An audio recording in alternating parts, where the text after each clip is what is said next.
Now, Kobe may be a messy bitch, but after tonight, he is the new MVP.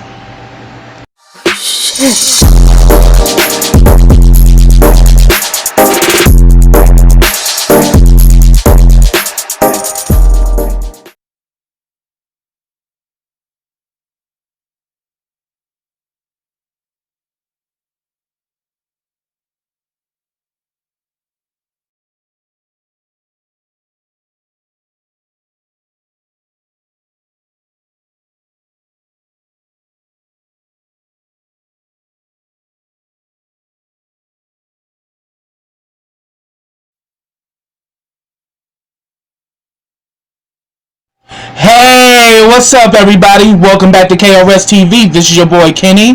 Now remember, subscribe to my channel. Click that bell so you get notifications every time I drop a video. Also, follow all the information I have in the description box as well as the comment section.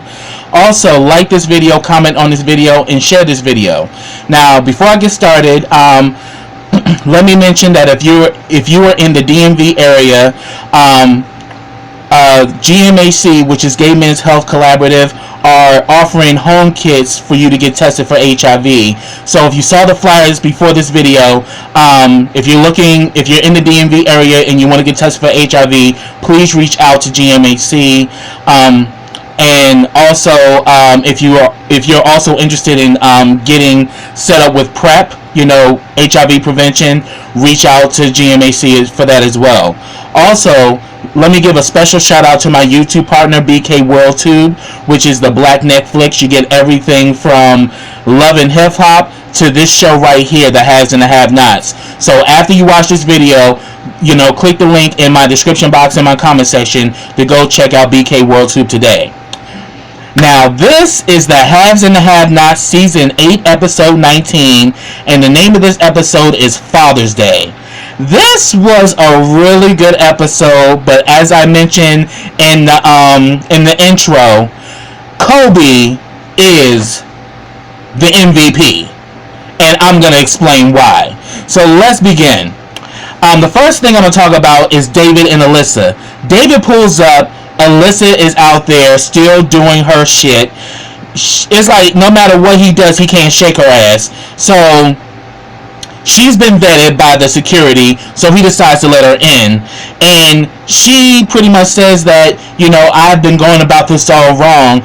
Maybe if I, would have slipped my tires, maybe, I would have connected with you better, because she puts out there that Erica staged that whole thing about her tire being, about her flat tire so that she can get at him. But she said, I didn't want to approach you that way. I wanted to do it differently. But then she reveals what her intentions are. She wants to be a kept woman. She lets him know, you can have my body any way you want. She lists her conditions that, I use protection. She even provided her labs that she's clean, and said that, I won't do anything with anyone, and I always use protection, and she says that I won't lie to you, but if you were to sleep with another woman, you will have to tell me, and all of that. But other than that, all I'm asking for is a nice apartment and to get out of the game. So she wants David to save her. She wanna be saved. But then she begins to say that, you really don't remember me, do you? And he was like, no. And she tells him that I appeared in front of you, when you were a judge when I was 9 years old. She tells the story that her father used to rape her and her sister, and then he murdered her mother. And David was the one that was the judge in that case, and sent her father to jail for life. And then all of a sudden, it started to dawn on him, and he remembered, yeah, I always wondered what happened, with you and your sister, because I was thinking, what's going to be the state of these kids now that their father's being sent away and their mother's dead. And he asks about her sister, and Alyssa tells him that her sister died from a drug overdose, and that they really had hell going through the foster care system.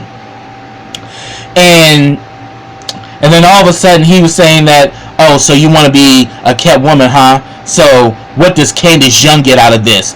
And she was like, Candace? I haven't talked to Candace in a long time, you know. And then he tells her, like, you need to leave.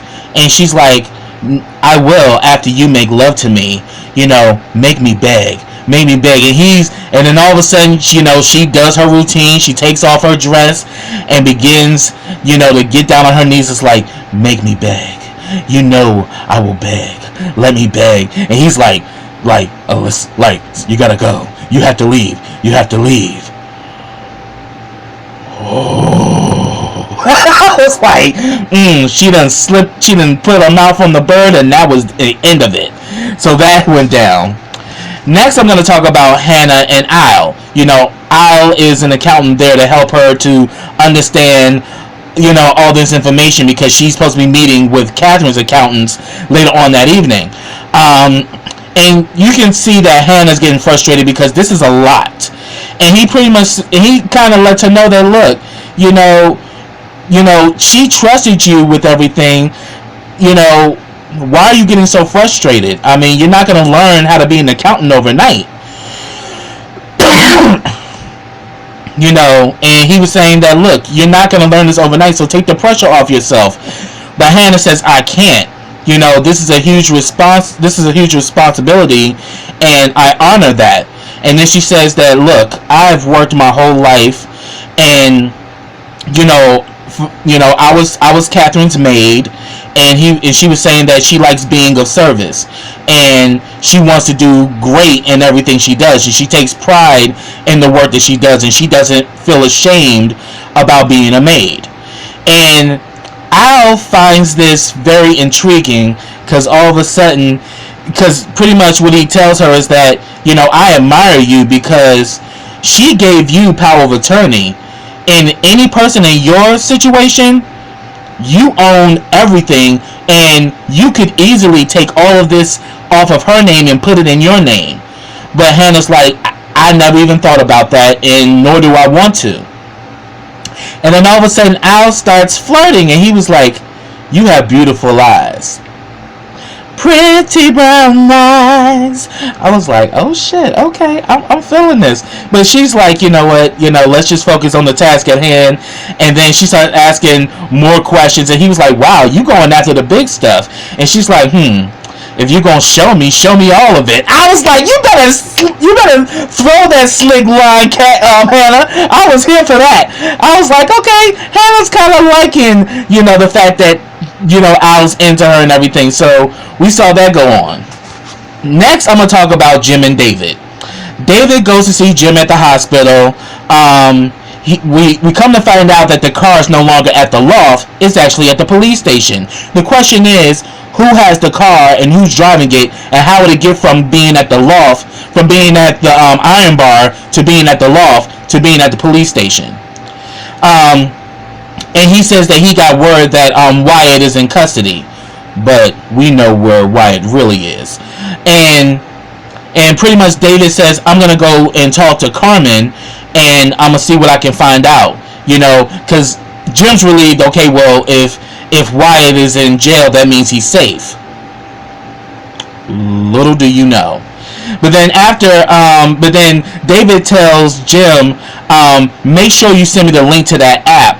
You know, because he was saying that he has to keep coming to the hospital because, you know, Jim won't give him the password. You know, so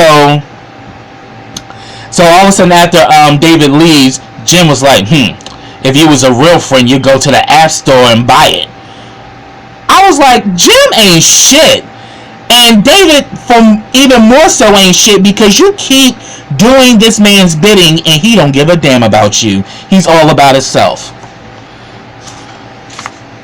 So then we see that David goes to the police station to meet with Carmen.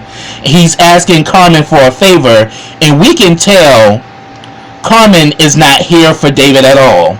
and there's more to the story. So she lets him know, I can't tell you anything about Catherine, and I can't tell you anything about Wyatt. Only thing I can say is that the chief of police and the DA are on Wyatt's case, meaning Mama Rose is on that shit. Because we know that the chief of police is working for the Malones. And then all of a sudden David's like, you know, me and you, Carmen, we go way back. And then we come to find out that, yeah, they go way back, but they were also having an affair. And then he just dropped her like a bad habit, and he was like, I did it because of Veronica. I wanted to protect you. And she's like, I ain't afraid of that bitch. Yeah, boo boo, but if you knew what she did to his previous other women, you would think twice.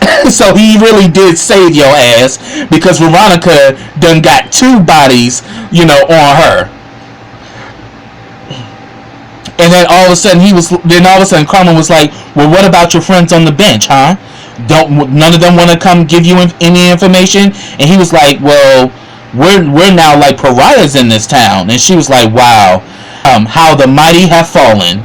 But then she pretty much tells him, I can't give you any information, and don't call me anymore, because next time I won't be so nice. And walked away. I'm like, oh, boo-boo, you better, because David gave you that dilly, and now you don't know what to do with yourself, because you know David and that dilly,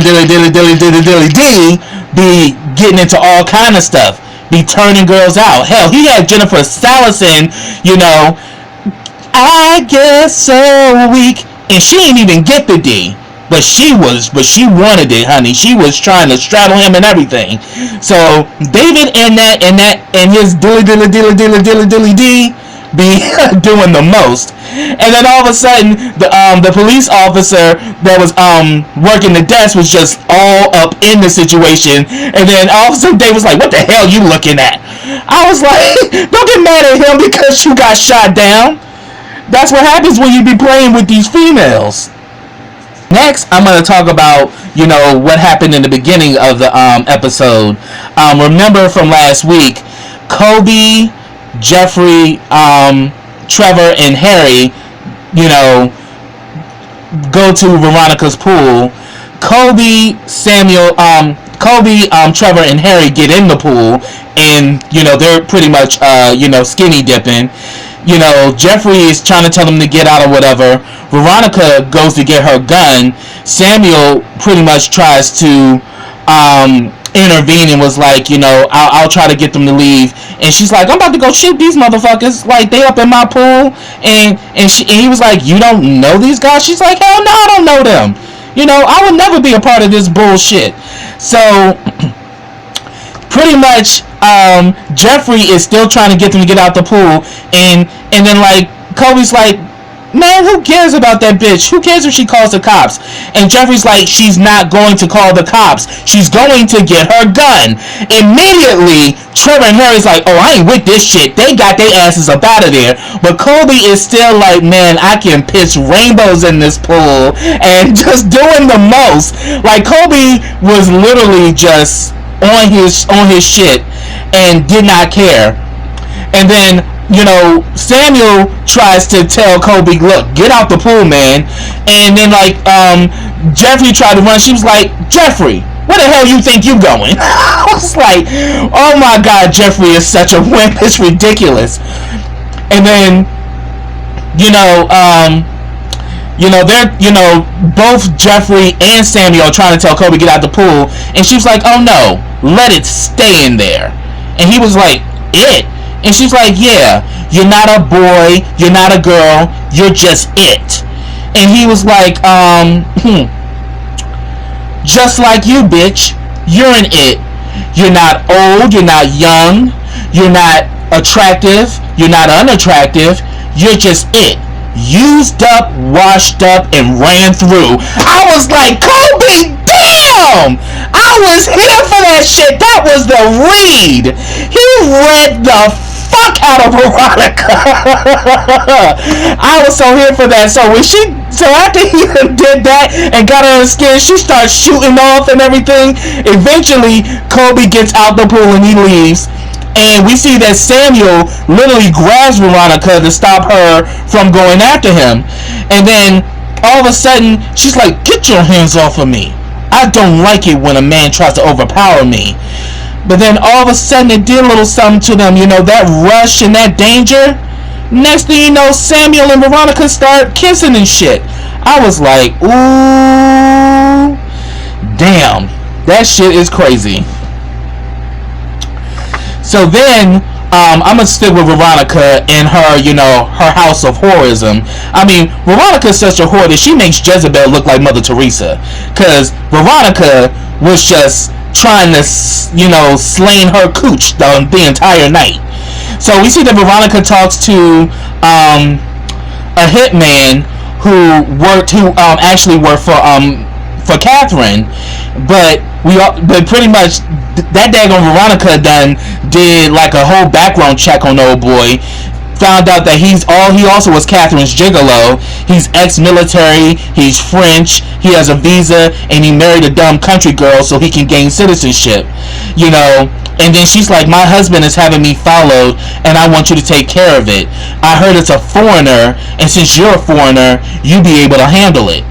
And I'm like, "But little do you know, boo-boo, it ain't your husband. It's actually Jim that's having you followed, bitch."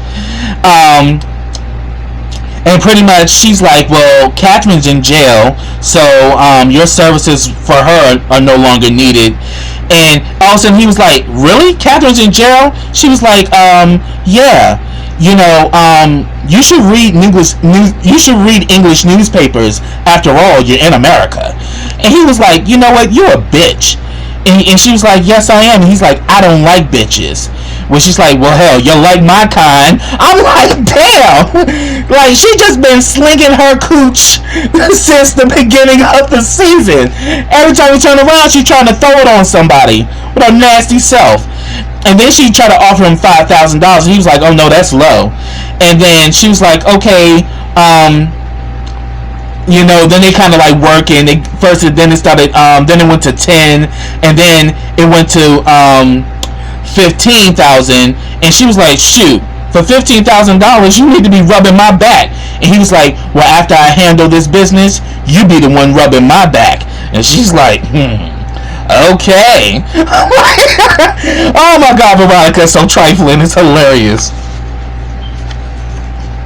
Then we see she calls someone to do a background check on Laura and Samuel, and she's saying, "You know, I want to know everything about them. They're up to something, and I want to stay 2 steps ahead." Then we see that you know, Samuel is done with everything. Him and Veronica have a conversation in the kitchen. She's trying to pay him, but he doesn't want it. She even tried to give him a $1,200 bottle of wine. He rejected it, and you know, he pretty much says that you know, I fixed the camera, and come to find out that the wire was sliced. The question is, who cut the cameras off of her house? Personally, I think it was that thug boy that she was screwing, and she talked about how little his meat was. I think it could have possibly been him, but then again, she said, "I got a lot of enemies." Yeah, there's a lot of people that want your head, Veronica. And then he's like, "That surprises me because you're such a nice woman." I mean, Samuel is really playing this role. You know, she keeps trying to inject money and stuff on him, and he's like rejecting her. He's not going for it. And then he was like, "I really need to go because I was actually making dinner, you know, around the time when the part arrived." And then all of a sudden she was like, "Oh, really? So you were making dinner for your wife, huh?" And that's when she offered him the $1,200 bottle of wine. I'm like, damn, that's that top shelf shit. $1,200 for a bottle? Yeah, that's money. And he was like, "No, I can't take it because she'll ask questions." So I tried to, you know, divert from her asking a lot of questions. And she was like, "Oh, she's possessive." Exactly, bitch. So you fucking with her man may be the end of you. Because I think Laura is probably going to be Veronica's match. But we got to keep watching. Because that Laura don't play when it come down to that man. You know, that pretty ass Adonis. Shit. I'm saying, who could blame her? And then pretty much before he left, he was like, Miss Harrington, I know you probably want to bring up what happened, but let me tell you this. I remember nothing. And then he leaves. So therefore, he's kind of low-key telling her that she got a shot at getting the D, the vitamin D, you know, without the A, B, and C. So obviously, you know, Veronica is definitely feeling herself. It's like, I guess I'll drink my own damn wine. I'm like, yeah, you're going to have to, boo-boo. Because he ain't letting it go down. Alright, so we already talked about that.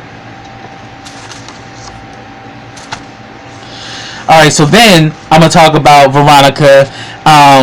She gets a visit from this judge, and it's clear that her and this judge done had relations many a times, because he was literally flirting with Veronica, you know, and pretty much she needs his services, and he lets her know that if it's for Catherine Cryer, I can't help you. Nobody will. So literally nobody in the legal system is fucking with Catherine. Like, they are literally coming for Catherine because, you know, now that she's at the bottom, they really want to stick it to her. But then she says it's not about Catherine, it's about Jim. And he was like, oh, what do you need? You know I hate that son of a bitch. So she's like, okay. She lets him know that he had 2 kids with his maid and he's not paying child support. She gives him the documents, and she says that she asks for $50,000 in 24 hours. And he was like, okay, fine, I can get that done, and I'll also sign a warrant, you know. And then all of a sudden he was like, so Veronica, you want to, you know, for old time's sake? And she was like, how's your pacemaker? And he was like, so far so good. And she was like, well, if we were to do what we did for old time's sake, it wouldn't be working anymore. I'm like, Veronica, bitch, you own your shit. I was like, I cracked up. I was like, damn, that damn Veronica is a mess. Who, child? So pretty much, after he leaves, she's like, ugh, I need a shower. Ugh, I need a shower. She calls Celine and lets Celine know, oh yeah, you know, call me once you get this, because we're about to go see Jim in person. I'm like, yeah, bitch, but the tee-hee-hee is going to be on you when you find out that Jim ain't got no damn money. Not a red cent. Now, after Colby and Jeffrey has left Veronica's house, they're now back at Madison's with Trevor and Harry. Trevor and Harry are pissed at Colby for putting them through that shit. They like, shit, we want to have a good time, but we ain't trying to die having a good time. What the fuck is wrong with you? Why would you do that shit? So they get so mad that they end up leaving. Then it's just Colby and Jeffrey. And Jeffrey is even upset, like, why would you do that? And what Colby told him was some serious deep shit. He said that, you know why I did this? The pool represented the world. Your mother represented fear. And you being naked represents your vulnerability. I wanted you to jump in the pool so that you can finally say, I am who I am, and whoever got a problem with it, fuck them. But you didn't do that because you're still in fear. And I was like, oh damn, so there is method to the messiness. And I was here for that. Like, once he laid that on Jeffrey, Jeffrey was like, I understand.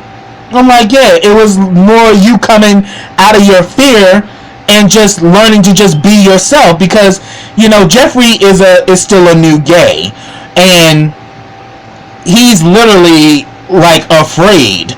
I mean, but then again, we know Veronica, so we understand why he's always edgy, you know, and that he has never been embraced to live his life. So eventually Madison shows up, and you can look on Jeffrey's face. He is mad as shit at Madison, because Madison, as I mentioned, is a gossiping bitch and then told all his tea. And then pretty much Madison immediately knows something went down just from Jeffrey's energy. He's like, what the hell happened? And he was like, you know what? You two need to actually sit down and have a real conversation. Y'all need to talk about the fact that, you know, Jeffrey's dad walked in on you guys having sex, and you need to talk to him about how you feel that only reason why he wants you is because of your body. Y'all need to just have this conversation, the conversation you should have had before you decided to have this whatever relationship you guys got. And then I was like, again, Kobe being messy as hell. So then he gets a call, and he steps out the room to take it, and the tension between Madison and Jeffrey is thick.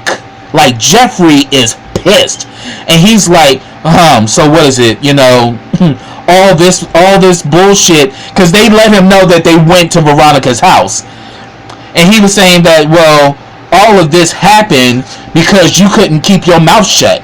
And he was like, well, what am I supposed to do? He's like my only friend. I'm like, yeah, boo-boo, he's your only friend, but you told your only friend way too much, knowing your only friend got a big-ass mouth. So we see that Kobe goes in the room to take a call. We come to find out that Kobe is an escort, and he charges $250 an hour. So I'm like, work, bitch, do you? Because I don't shame sex workers, you know, it's a hustle, but, you know, if you're in that profession, you know, since I am, you know, an advocate for public health, you definitely need to make sure that you are protected and that you're on PrEP, and then also making sure you also carry some type of weapon, because people are crazy. And in this situation, you know exactly what I mean. So then we get the scene. Justin is reeling, and they are doing the playback of him and Jeffrey's, you know, situationship, because it wasn't a relationship, it was a situationship. And we see that he tears down the shrine that he built, you know, for Jeffrey. He pretty much tears it down, and then he gets a knock on the door, and it's Kobe, and Kobe is going by the name Sam. So they pretty much they go back and forth, you know, and Justin was like, well, it said in your ad that you were masculine. And he was like, I'm whatever you want me to be, daddy. Because at first he was like, you know, because, you know, if when Kobe came in, Corey is straight up, and, you know, he's straight up forward. He's like, so where you want to do this? He was like, well, can we talk first? And he was like, shoot, it's your dime. And that's when he's like, well, it says that you were masculine in your ad. And he's like, you know what? I'll be whatever you want me to be. And he's like, you know what? You need to leave. He's like, yeah, but you need to pay me. He was like, dude, you only been here for 2 minutes. I ain't paying you shit. And then the next thing you know, Tanner's ass walks in. As I said, like before, homophobia and stalking runs in his family, because Tanner showed his ass, came up in there all mad, and, you know, Kobe was trying to leave. He wouldn't let Kobe leave. He was grilling Kobe, talking shit, and then pretty much lets him know, you know, I know, like, you're a prostitute, aren't you? Yeah, I saw the text chain. And then all of a sudden, Justin's like, you cloned my phone? He's like, yeah, I knew your ass was lying. I knew I couldn't trust your ass. So yeah.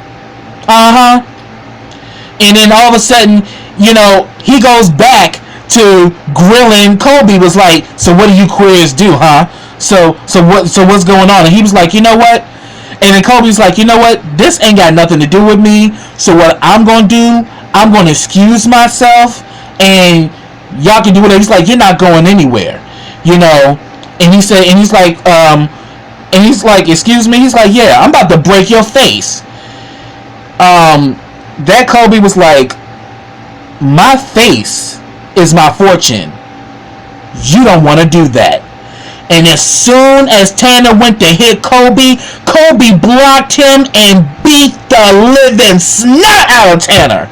And I was like, that's why I say he is the new MVP, because he beat the brakes off of Tanner. And pretty much says that I'm an ex-Marine, bitch.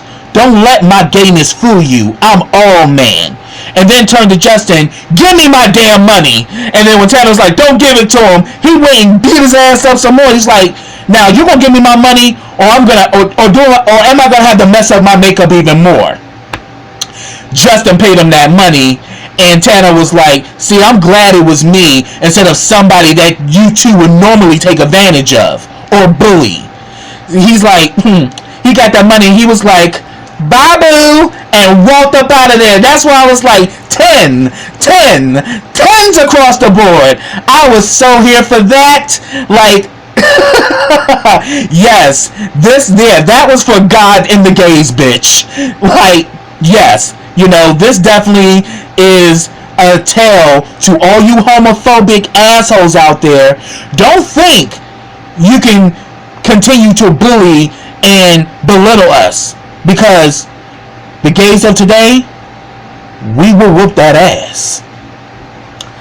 So then the last thing that happened, Vinny talks to the chief, and he says that Catherine is not backing down. She said no. So then he calls Mama Rose and said that, you know, Catherine said no. And he's like, alright, we'll make it look like an accident. So they're about to kill Wyatt's ass. So they go down there to the basement. They make Wyatt sit in a chair, makes him remove his bandages, and he's like, so you want to kill yourself, huh? You want to kill yourself? He's like, no, I told you I didn't want to kill myself. I just did that because I wanted to get out of jail. So he pretty much says that an eye for an eye. You cut me and left me for dead. Now I'm gonna cut you. And he's like, please, like, don't worry, it'll all be over soon. And we see that damn Vinny takes a knife and deeply cuts his wrist. So I'm like, oh bruh, you are about to bleed out for real this time. And then, you know, he's like, oh no, it's too much blood. And he's like, okay. And then he lets the goons know when he passes out, put his ass in a car and leave him somewhere. So the question is, will Wyatt survive? With Tyler Perry, who's to say? So that's what I have, y'all. Get down in those comments and let me know your thoughts about this episode. Next week is the season finale, so I can't wait to see what's going to go down. But according to the previews, it's going down next week. So until next time, everybody, take care.